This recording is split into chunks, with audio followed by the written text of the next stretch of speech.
Assalamualaikum warahmatullahi wabarakatuh. Hello, my name is Ahmad Fatah Mustafa. I'm from 6 ICP 5. Today, I will tell about prayer.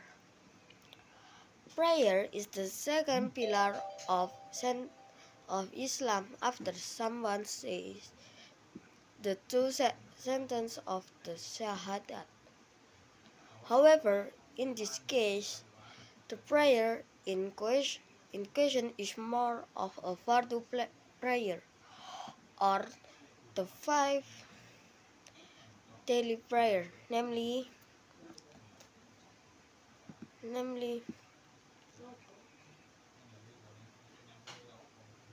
subuh, zuhur, asar, maghrib, and isha.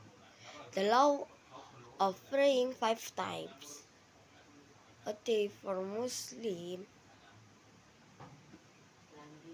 who have mukallaf is mandatory. Those who do not perform this prayer intentionally will be punished with painful punishment by Allah Subhanahu wa Ta'ala.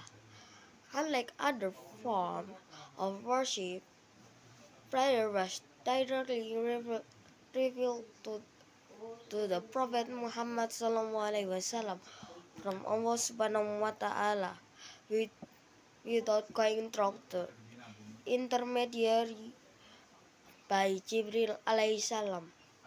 This happened in the Isra Mi'raj event, the first deed of a servant to be reckoned with on the day of judgment is prayer. If his prayer is good, then all his deeds are good, and if his prayer is broken, then all his deeds are also broken. Wassalamualaikum warahmatullahi wabarakatuh.